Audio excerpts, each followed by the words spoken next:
Hi, I'm William Spaniel. Let's learn some game theory. Today we're going to do the comparative statics of breaking balls with a runner on third base.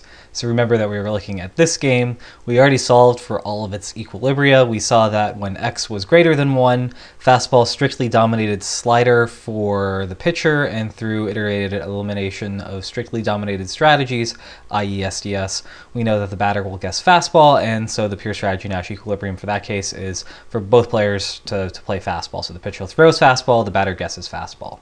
But when x is less than 1, there is no pure strategy Nash equilibrium, and in the mixed strategy Nash equilibrium, the batter guesses fastball with probability 1 plus x over 2, and the pitcher throws fastball with probability 1/2. So now I have two questions for you, and I'll leave the x is less than 1 equilibrium on there because these two questions are going to relate to that equilibrium. So the first question is, how does the batter's strategy change as a function of the pitcher's ability to throw a slider? And secondly, how does the batter's batting average change, again, as a function of the pitcher's ability to control the slider? So let's start with question 1. Remember that when we're calculating comparative statics, there's 4 steps to the process. The first step is to solve for the game's equilibria. Fortunately, we already did that in the last video, so we don't have to do that now. The second thing is to calculate the element of interest. So for question 1, we want to know the batter's strategy. We've already solved for the batter's strategy in a mixed strategy Nash equilibrium. It's right here. It's highlighted in red. It's simply 1 plus x over 2 is the probability that he's going to guess fastball. So we already know that. So again, we don't have to do much work there.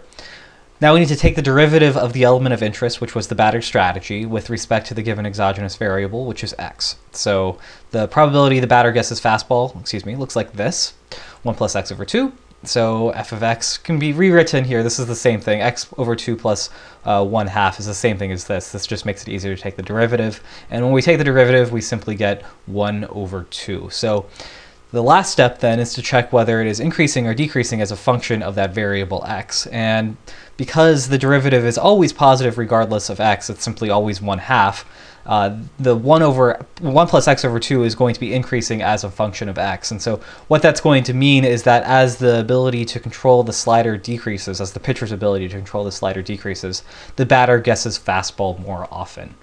And I don't think that that's particularly surprising, at least for this first question, but the second question I think will produce a more surprising result. So the second question is, how does the batter's batting average change as a function of the pitcher's ability to control the slider? Again, we solve for the equilibria. Now we need to calculate the element of interest. We're going to define batting average here as the likelihood that the batter guesses the correct pitch. It's not exactly the same thing as what a batting average is in real life, but this will stand in as a proxy, and what we'll say about the batting average in this context will apply to what we actually think of as a batting average in real life. And our intuition here might be that the batter's batting average will increase with a runner on third, since the pitcher has to be careful not to let the run score on the breaking ball, thereby letting the batter focus more on one pitch, which we've seen is the fastball. So we know that the mixed strategy Nash equilibrium looks like this. The fastball is thrown with that, fastball is guessed by the batter with that probability. The batter guesses slider with that probability. Fastball is thrown by the pitcher with that probability, and the pitcher throws a slider with that probability.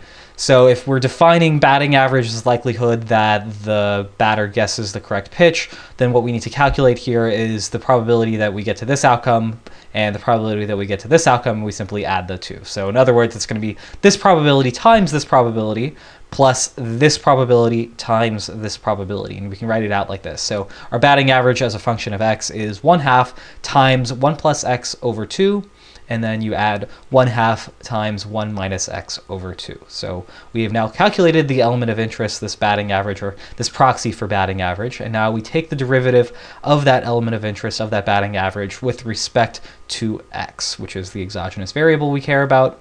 And we see here that actually you can rewrite this expression here as simply 1 over 4. So this reduces to 1 over 4, and so when you take the derivative of this, you end up getting 0. And now we check whether this is increasing or decreasing as a function of x, and well, the derivative is actually 0, so the batting average is going to remain the same regardless of x.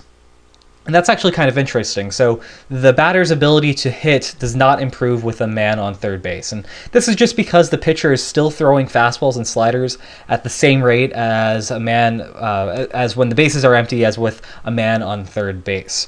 So essentially the batter here is unable to get any more advantage in terms of hitting, holding the pitcher's ability constant regardless of whether a man is on third base.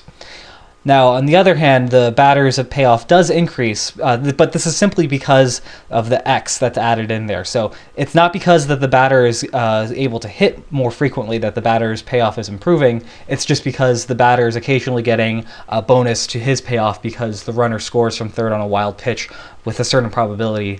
And that's not because he can hit better, it's just simply because the pitcher is wild. And I think that's a little bit of a surprising result, but nevertheless it's there, and we've just shown that that is true by calculating this comparative static, which is one of the neat things you can do about with comparative statics is you can calculate things like this and show with a mathematical fact that these things are the case. So we are now done with this video. Join me in the next one where we talk about knife edge conditions.